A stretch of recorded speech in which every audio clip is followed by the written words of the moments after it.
తెలంగాణ కోసం ఎప్పుడూ ఉత్తమ అనుకూలంగా పనిచేయలేదని కేంద్ర మాజీ మంత్రి సర్వే సత్యనారాయణ విమర్శించారు. కోమటిరెడ్డి వెంకటరెడ్డి తెలంగాణ కోసం మంత్రి పదవి త్యాగం చేస్తే ఆ పదవి ఉత్తమ్ కుమార్ రెడ్డికి ఇచ్చామని తెలిపారు. కానీ మంత్రి అయిన తర్వాత అవినీతికి పాల్పడ్డారని తీవ్రస్థాయిలో ధ్వజమెత్తారు.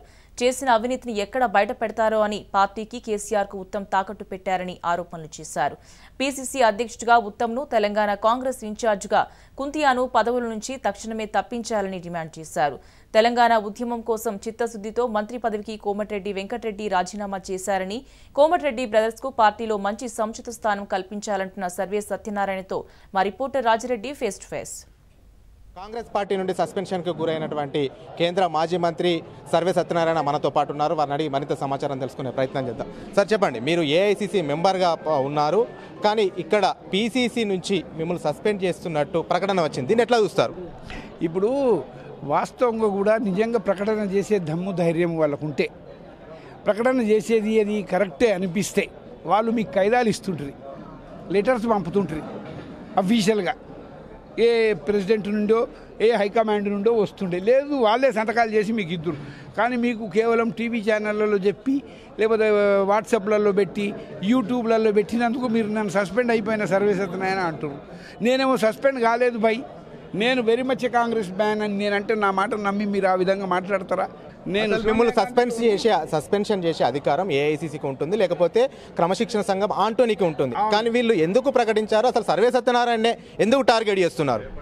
సర్వే సత్యనారాయణ అంటే వాళ్ళ గుండెల్లో రైళ్లు పరిగెత్తుతాయి. ఒకటి, సర్వే సత్యనారాయణ సోనియా గాంధీ గారికి చాలా అత్యంత సన్నిహితంగా ఉంటాడు, లాయలిస్టు. మరి ఆయనకు ఏదైనా పార్టీ ఇంటదైన మాట, ఆయనకు ఏదైనా పదవులు ఇస్తారు అని ఇలా గుండెల్లో రైళ్లు పరిగెత్తాయి సర్వే సత్యనారాయణ వ్యతిరేకులకు.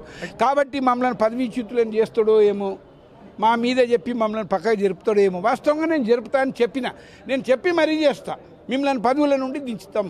ఎందుకంటే మీరు స్వచ్ఛందంగా రాజీనామా చేసి పోవాలి, మీరు పోలేదు కాబట్టి మిమ్మల్ని దీపియానికి నేను ప్రయత్నం చేస్తాను. ఎందుకు సర్వే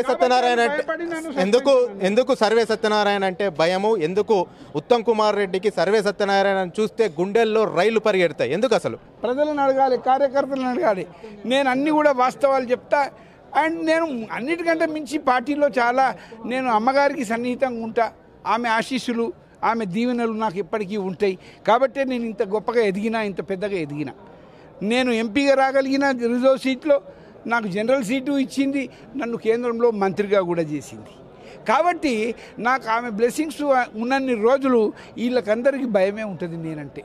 కాబట్టి ఏ విధంగా ఈయనను టార్నిష్ చేద్దాము, ఏ విధంగా ఈయనని ఇంటికి పంపుదాం అనుకుంటారు, లేకపోతే ఆయనకే కోపం వచ్చి పార్టీ వదులుతాడు అనుకుంటారు. కానీ మీరే పార్టీలో వదిలిపోయే పరిస్థితి వస్తుంది బిడ్డ.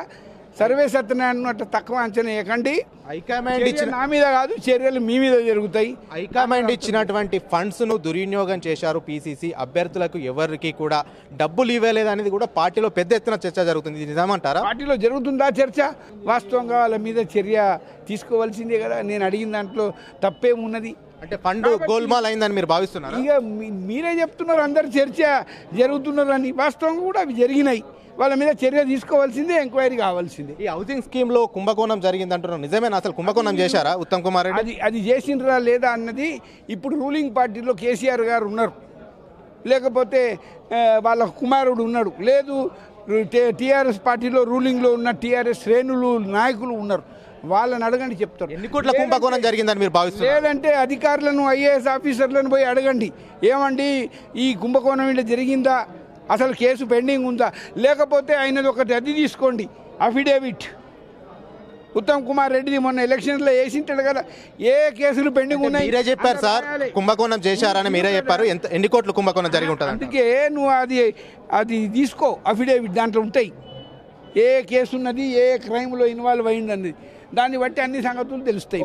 ఒక నిమిషం సార్, కోమటిరెడ్డి వెంకటరెడ్డి తెలంగాణ ఉద్యమం కోసం త్యాగం చేశారు, మంత్రి పదవిని వదిలేసుకున్నారు. అలాంటి ప్లేస్లో ఇలాంటి అవినీతి చేస్తున్నటువంటి ఉత్తమ్ కుమార్ రెడ్డిని ఎందుకు మంత్రిగా పెట్టవలసి వచ్చింది? అది పాపం మంచి అని ఆలోచించారు. నిజంగానే ఉత్తమ్ కుమార్ రెడ్డి డిఫెన్స్లో చేసిండు కాబట్టి దేశానికి సేవ చేస్తున్న వ్యక్తి, ఈ రాష్ట్రానికి చేస్తాడు, పార్టీకి బాగా పనిచేస్తాడు అనుకొని ఇచ్చారు. ఆఫ్టర్ ఆల్ మరి ఉత్తమ్ కుమార్ రెడ్డి ఆ రోజులలో తెలంగాణ వ్యతిరేకి కూడా, తెలంగాణ కావాలని పోరాడినోడు కాడు. మరి తెలంగాణలో నిజమైన హీరో అంటే కోమటిరెడ్డి వెంకటరెడ్డి. ఎవడు కూడా రిజైన్ చేయాలి. ఒక మంత్రి పదవికి రాజీనామా చేసి మళ్ళీ తీసుకోలే. అందరు చిత్తు కాగితాల మీద రాజీనామాలు చేసి ప్రజలను మభ్యపట్టి తప్పుదారిన పట్టించారు. రాజీనామా చేయవలసిందే నువ్వంటే ఒక చేసేసిన పో అన్నారు. కానీ నిజంగా రాజీనామా చేసిన హీరో కోమటిరెడ్డి వెంకటరెడ్డి. అట్లాంటి వ్యక్తులకు ఈనాడు మనం పదవులు ఇచ్చేది ఉండే. కానీ అట్లాంటి వ్యక్తులను ఓటమికి మీరు కారకులు అవుతున్నారు. వాళ్ళని ఎదగాలి ఇస్తలేరు.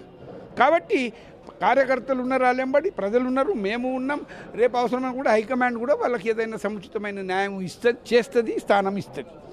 Okay, right, thank you. మొత్తానికి తెలంగాణ ఉద్యమానికి ద్రోహం చేసింది ఉత్తమ్ కుమార్ రెడ్డి. అదేవిధంగా పార్టీని తాకట్టు పెట్టారు. ఇలాంటి వ్యక్తిని పదవుల నుంచి తొలగించాలి, హైకమాండ్కు ఫిర్యాదు చేస్తా, నన్ను సస్పెండ్ చేసే అధికారం కుంతియాకు కానీ ఉత్తమ్ కుమార్ రెడ్డికి కానీ లేదని సర్వే సత్యనారాయణ చెప్తున్నారు. కెమెరామెన్ శ్రీకాంత్తో రాజ్ రెడ్డి, రాజ్ న్యూస్, హైదరాబాద్.